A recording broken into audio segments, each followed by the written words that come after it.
राधे राधे दोस्तों, एक बार फिर से स्वागत है आप सभी मित्र बंधुओं का हमारे चैनल ज्ञान संचय पर।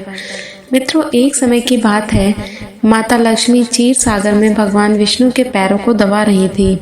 पैरों को दबाते हुए माता लक्ष्मी ने भगवान विष्णु से कहा, हे प्रभु, आज मेरे मन में 3 प्रश्न उठ रहे हैं। यदि आप इन तीनों प्रश्नों के उत्तर देकर मुझे संतुष्ट करेंगे तो मेरे मन को बहुत शांति मिलेगी। इस पर भगवान विष्णु ने कहा, हे देवी, तुम कौन कौन से 3 प्रश्न पूछना चाहती हो? तब माता लक्ष्मी ने कहा, पहला प्रश्न है, वह कौन सी स्त्री होती है जिसके भाग्य में संतान सुख नहीं होता? दूसरा प्रश्न है, कौन सी स्त्री समय से पहले विधवा होती है? और तीसरा प्रश्न है, कौन सा श्रृंगार करने से स्त्री को स्वर्ग में स्थान प्राप्त होता है? इस पर भगवान विष्णु ने कहा, हे लक्ष्मी, तुम्हारे तीनों प्रश्न बहुत ही महत्वपूर्ण हैं। जो भी व्यक्ति इन तीनों प्रश्नों के उत्तर समझकर इस पर्याप्त ज्ञान को अपने जीवन में उतार लेता है, उसे जीवन में सुख की प्राप्ति होती है। मित्रों, भगवान विष्णु कहते हैं, हे देवी लक्ष्मी, अब मैं तुम्हें तुम्हारे तीनों प्रश्नों के उत्तर एक छोटी सी कहानी के माध्यम से देने वाला हूँ। इस कहानी के माध्यम से तुम अपने तीनों प्रश्नों के उत्तर ठीक तरह से समझ पाओगी, परंतु मेरी एक शर्त है, जब तक मैं कहानी सुनाऊं तब तक तुम्हें इस कहानी को ध्यान से सुनना होगा। तब माता लक्ष्मी ने कहना शुरू किया, प्रभु, मैं आपको वचन देती हूँ कि इस कथा को मैं पूरे मन से और लगन से सुनूंगी। कृपया उस कथा को आरंभ करें। तो दोस्तों, मेरी आप सभी से एक प्रार्थना है कि आप इस कथा को पूरा जरूर सुने। इसे आधा सुनना एक पाप माना जाता है, इसलिए कथा शुरू होने से पहले कृपया कमेंट में जय माँ लक्ष्मी और जय श्री हरि विष्णु अवश्य लिखें और साथ ही पेज को लाइक करना ना भूलें। तो चलिए आरंभ करते हैं। मित्रों, भगवान विष्णु कहते हैं, हे लक्ष्मी, किसी राज्य में एक छोटा सा नगर था। उस नगर में एक सेठ निवास करता था। इस सेठ के 2 बेटे थे जिनकी शादी हो चुकी थी। सेठ की पत्नी और बड़े बेटे दोनों दुष्ट प्रवृत्ति के थे। सेठ की पत्नी अपने बड़े बेटे से अधिक प्यार करती थी क्योंकि उसका स्वभाव भी वैसा ही था। हालांकि छोटे बेटे की पत्नी अच्छी और पतिव्रता थी, जो घर का सभी काम अकेले ही संभालती थी। इतना कुछ होने पर भी सेठ की पत्नी और बड़े बेटे की पत्नी छोटी बहू को हमेशा ही अपमान करती रहती थी। दोस्तों, भगवान विष्णु कहते हैं, हे लक्ष्मी, सेठ के बड़े बेटे की बहू को एक बेटा था और छोटी बहू को एक पुत्री थी। सेठ की पत्नी हमेशा पुत्र को लेकर छोटी बहू को ताना मारती रहती थी, लेकिन वह क्या कर सकती थी, वह हमेशा उनके ताने सुनती रहती थी। दोस्तों, तब भगवान विष्णु कहते हैं, हे लक्ष्मी, अब मैं तुम्हें छोटी बहू की कहानी अच्छे तरीके से समझाता हूँ। इस कहानी से तुम्हें तुम्हारे पहले प्रश्न का उत्तर प्राप्त होगा। तुम्हारा पहला प्रश्न था कि कौन सी स्त्री के भाग्य में पुत्र की प्राप्ति नहीं होती। तब भगवान विष्णु कहते हैं, देवी, उस सेठ की जो पत्नी थी वह पहले से ही बड़े दुष्ट स्वभाव की थी। उसके कुटिल स्वभाव से सभी घरवाले बहुत ही ज़्यादा परेशान थे, परंतु अपनी सीधी सादी छोटी बहू को वह कुछ ज़्यादा ही परेशान करती रहती थी। उसको संतान सताने में उसको बहुत आनंद आता था। सेठ के छोटे बेटे की पत्नी का नाम सुकन्या था। बेचारी सुकन्या सुबह जल्दी उठकर अपने कामों में जुट जाती थी। इतने करने पर भी सेठ की पत्नी की निगाहों में सुकन्या हमेशा खटकती रहती थी। एक दिन की बात है, सुकन्या घर में झाड़ू लगा रही थी। तब सेठ की पत्नी बोली, तेरे हाथों में जान नहीं है क्या? तू जल्दी जल्दी झाड़ू लगा, मैं मंदिर जा रही हूँ। मेरे लौट कर आने से पहले तू भोजन बनाकर तैयार रखना और आते ही मैं उस भोजन को ग्रहण करूँगी। सुन, अन्न का एक दाना भी बर्बाद ना हो पाए। बेचारी सुकन्या करती भी तो क्या, वह अपनी सास की बातों को सुनती रहती थी। तब घर की सफाई करने के बाद सुकन्या खाना बनाने में लग गई। खाना बनाते समय वह मन में सोच रही थी, मैं इतना काम करने के बाद भी एक पल के लिए चैन की सांस नहीं ले पाती हूँ और मेरी सास हर समय मेरे काम में कोई ना कोई गलती निकालती रहती है। सुकन्या यह सब सोच ही रही थी, जितने में दरवाज़ा खटकने की आवाज़ आई। तब सुकन्या ने सोचा, अभी तो भोजन तैयार ही हुआ है, लगता है मेरी सासू माँ आज जल्दी ही लौट आई है। जब सुकन्या ने दरवाज़ा खोला तो उसने क्या देखा कि बाहर दरवाजे पर एक सन्यासी महात्मा खड़े हैं। दर्शकों, भगवान विष्णु कहते हैं कि हे लक्ष्मी, सुकन्या बहुत सुशील और संस्कारी थी। उसने सोचा कि साधु महाराज को भोजन करा तो दूं, परंतु ये मेरी सास आ गई तो मेरी खैर नहीं। फिर कुछ देर सोच विचार करने के बाद उसने सन्यासी को भोजन करने के लिए अंदर आने को कहा। और उसी समय सुकन्या के मन में विचार आया कि सास से डरना कैसा। यदि मेरी सास आ भी जाएगी और मुझसे कुछ कहेगी तो मैं उनसे कह दूंगी कि मैंने अपने हिस्से का भोजन इन महात्माओं को दे रही हूँ। भगवान विष्णु कहते हैं, हे लक्ष्मी। फिर ऐसा सोच करके सुकन्या साधु को अंदर ले आई और अतिथि धर्म का पालन करते हुए उस साधु को भोजन कराने लगी। अभी साधु भोजन कर ही रहा था कि सुकन्या की सास आ गई और फिर साधु को घर में अंदर बैठा भोजन करते देखकर उसका गुस्सा 7वें आसमान पर जा चढ़ा। एकदम से साधु महाराज से कहने लगी, यहाँ पर कोई भंडारा या दावत नहीं चल रही है जो तू राह चलते भिखमंगों को घर बिठाकर खिला रही है। सुकन्या ने अपनी सास को रोकने की बहुत कोशिश की, परंतु वह दुष्ट स्त्री ने सन्यासी को धक्के मार कर घर से बाहर निकाल दिया और उसका खाना उठाकर फेंक दिया। अब उसका गुस्सा सुकन्या पर टूटा और कहने लगी, अरे दुष्ट औरत, मैंने तुझे कहा था कि अन्न का एक दाना भी बर्बाद नहीं होना चाहिए, लेकिन तूने क्या किया, उस भिखमंगे को इतना सारा भोजन दे दिया। दोस्तों, भगवान विष्णु कहते हैं, हे लक्ष्मी। सुकन्या डरती हुई बोली, सासू माँ, मैंने सन्यासी को अपने हिस्से का भोजन दिया है, इसमें आखिर इतना गुस्सा होने वाली क्या बात है। द्वार पर आए अतिथियों को कभी खाली हाथ नहीं भेजते हैं, ऐसा शास्त्र कहते हैं। भगवान विष्णु कहते हैं, इस प्रकार काफ़ी देर तक सास बहू की तकरार चलती रही। अंत में उस कुटिल सास ने सुकन्या को भी धक्के मारकर घर से निकाल दिया। अब वह बेचारी रोती हुई घर का दरवाज़ा पीटती रह गई, परंतु उसकी सास पत्थर जैसी बन गई। उसका दिल नहीं पसीजा। अब सुकन्या के पास एक ही रास्ता बचा था कि वह अपने मायके में लौट जाए। दर्शकों, भगवान विष्णु कहते हैं, हे लक्ष्मी।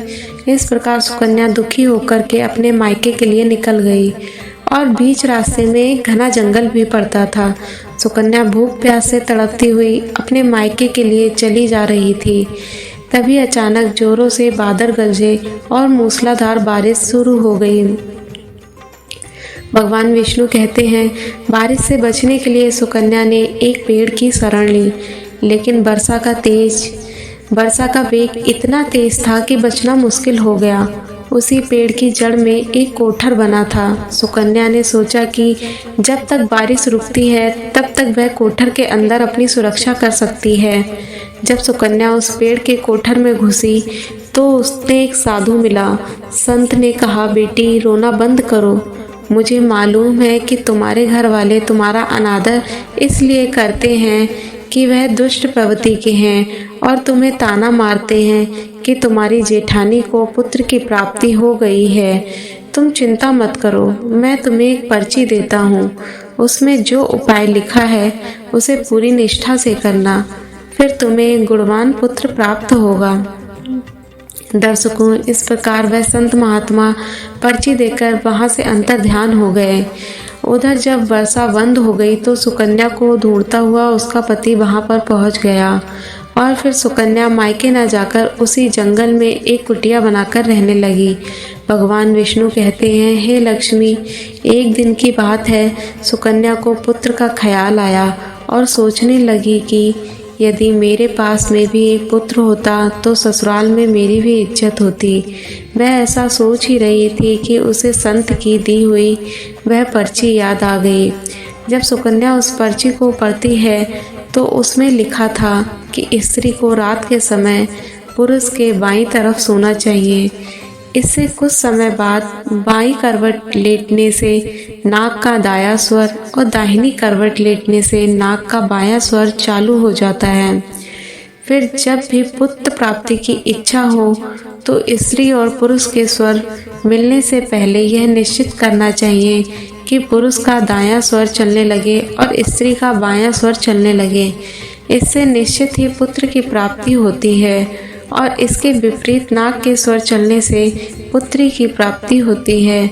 पर्ची में आगे लिखा था कि मासिक धर्म शुरू होने के प्रथम 4 दिवस में मिलन से पुत्र रोग को प्राप्त होता है।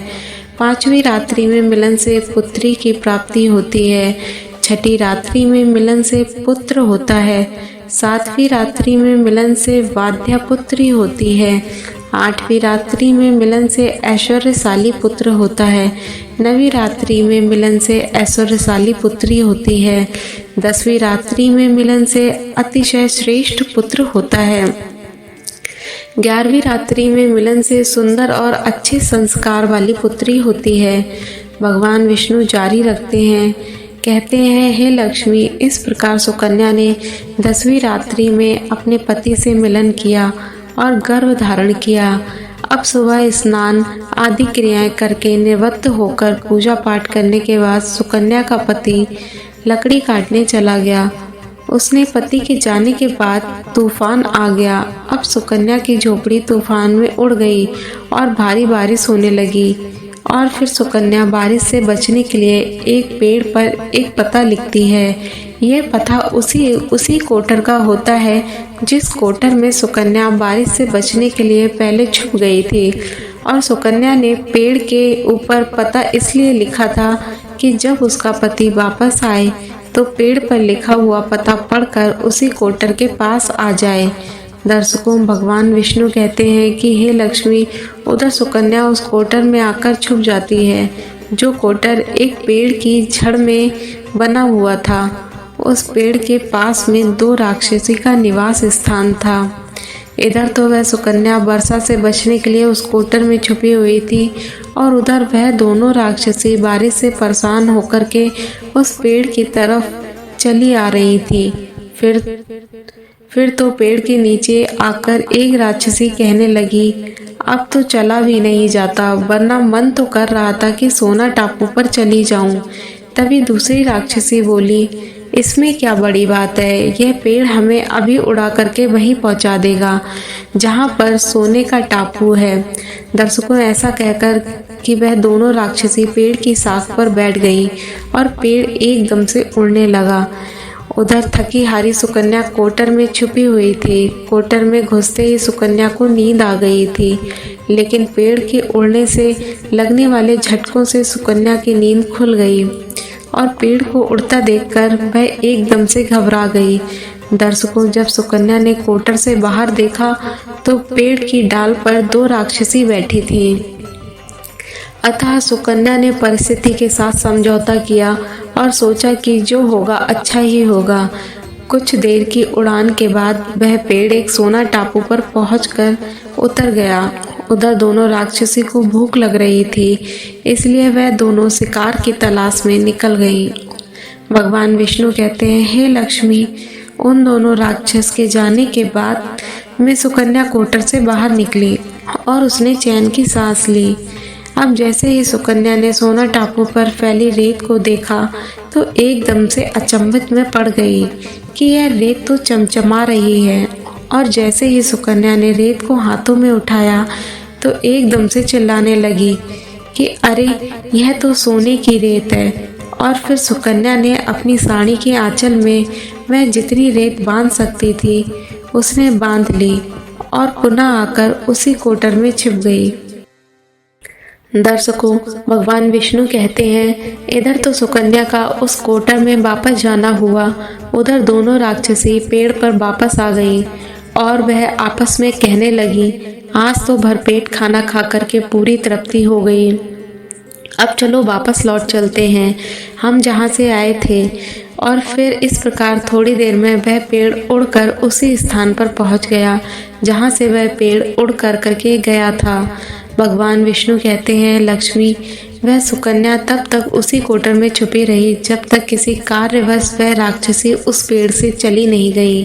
और जैसे ही वह दोनों उस पेड़ से चली गईं, वैसे ही सुकन्या सोने की रेत लेकर उस कोटर से बाहर आ गई और मन में सोचने लगी कि इतना सारा सोना देख करके मेरी सासू माँ खुश हो जाएगी और अब मैं अपने ससुराल वापस जाऊंगी और अपनी सासू माँ को इतना सारा सोना दूंगी। फिर वह मुझसे कभी भी नफरत नहीं करेंगी और मुझसे प्यार करने लगेंगी। भगवान विष्णु कहते हैं, हे लक्ष्मी, इधर तो सुकन्या ऐसा सोच ही रही थी, तब तक सुकन्या का पति सुकन्या को ढूंढता हुआ उसी कोटर की तरफ आ जाता है और सुकन्या अपने पति को सारी बात बताती है और अपने पति के साथ वापस अपने ससुराल पहुंचकर अपनी सासू माँ से कहती है, देखो सासू माँ, मैं आपके लिए क्या लाई हूँ। और ऐसा कहकर वह सारा सोना अपनी सास को दे देती है और उसे सोना कैसे प्राप्त हुआ वह सारी घटना भी अपनी सास को बता देती है। भगवान विष्णु कहते हैं, सोना लेने के बाद में सुकन्या की सास एकदम से क्रोधित होकर बोली, अरे मूर्ख औरत, तू बस इतना ही सोना लेकर आई है? इतने सोने में क्या होगा? मैं होती तो बहुत सारा सोना लेकर आ जाती। फिर अपनी सास की बात सुनकर वह सुकन्या कहने लगी, माँ जी, हमारी 3-4 पीढ़ियों के लिए इतना सोना काफ़ी है। तो सास कहने लगी, अरे मूर्ख, सोना भी काफ़ी होता है क्या? जितना हो उतना ही कम है। अब देख, मैं जाऊंगी और कितना सोना लेकर आती हूँ। भगवान विष्णु कहते हैं, हे लक्ष्मी, सुकन्या ने अपनी सास को बहुत समझाया, परंतु उस लालची दुष्ट स्त्री की समझ में एक बात भी नहीं आई। उसने सुकन्या की एक भी बात नहीं सुनी और जाकर के उसी पेड़ के कोटर में बैठ गई। उधर वह दोनों राक्षसी जैसे ही पेड़ पर आई तो एकदम से पेड़ उड़ने लगा। इधर तो पेड़ उड़ता हुआ जा रहा था, उधर सुकन्या की सास मन ही मन बहुत खुश हो रही थी कि आज मैं बहुत सारा सोना एक साथ लेकर आऊंगी। भगवान विष्णु कहते हैं, इधर तो सुकन्या की सास अपने मन में खुशियां मना रही थी। उसी समय एक राक्षसी कहने लगी, चलो आज स्वर्ण द्वीप ना चलकर मत्स्य द्वीप चलते हैं। आज मछलियाँ खाने का बहुत मन कर रहा है। और फिर जैसे ही राक्षस ने मछली खाने का मन बनाया, वैसे ही वे पेड़ मत्स्य द्वीप की ओर चल उड़ा। भगवान विष्णु कहते हैं, हे लक्ष्मी, इस प्रकार राक्षस की बात सुनकर के कोटर में बैठी वह लालची स्त्री स्वयं पर संयम नहीं रख सकी और एकदम से बोल पड़ी, अरे तुम सोना टापू क्यों नहीं जा रही हो? मत्स्य द्वीप मत जाओ, सोना टापू पर चलो। अब जैसे ही उस लालची स्त्री ने इतनी आवाज़ दी तो राक्षसी कहने लगी, इसमें ज़रूर कोई छिपा बैठा है। और उन्होंने एकदम से जैसे ही कोटर में प्रवेश किया और फिर जैसे ही उन दोनों राक्षसी ने लालची स्त्री को देखा तो एकदम से उसे उठाकर पेड़ से नीचे फेंक दिया और धरती पर गिरते ही उस लालची स्त्री की मौत हो गई।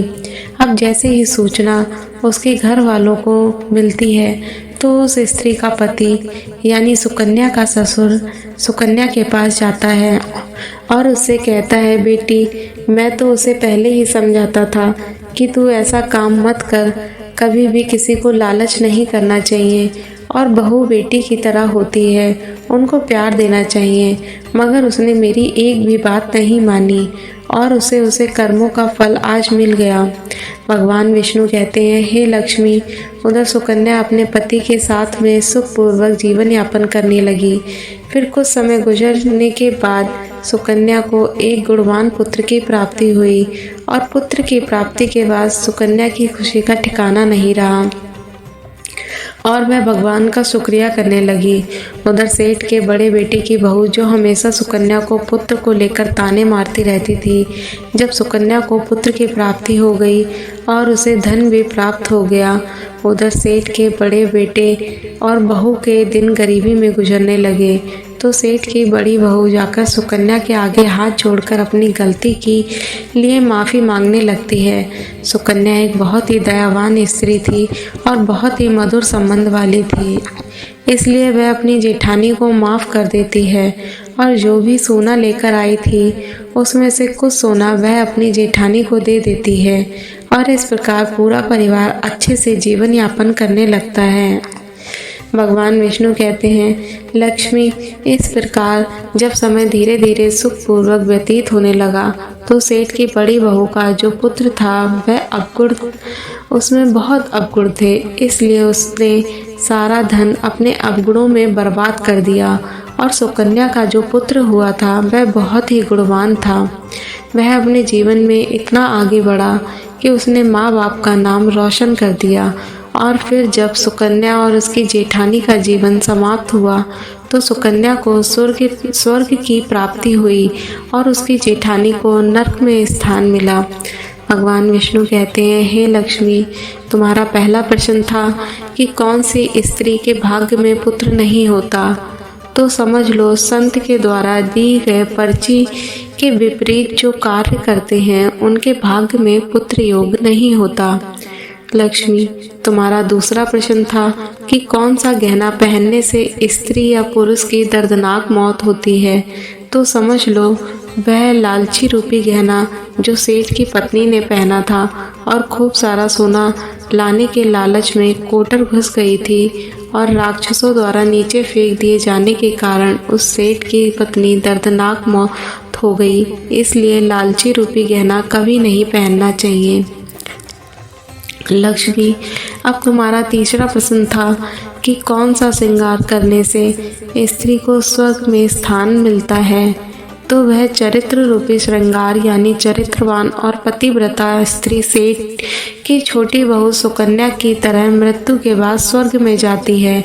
इसलिए हर विवाहित स्त्री को पतिव्रता और चरित्रवान होना चाहिए। दोस्तों, आपको यह कहानी कैसी लगी कृपया करके हमें कमेंट में ज़रूर बताएं। अगर आपको कहानी पसंद आई हो तो अपने मित्र बंधुओं के साथ ज़रूर शेयर करें। आशा करते हैं यह जानकारी आपको अच्छी लगी होगी और अधिक धार्मिक जानकारी के लिए हमारे चैनल ज्ञान संचयन को सब्सक्राइब करें और हमसे जुड़े रहें। आप सभी का धन्यवाद।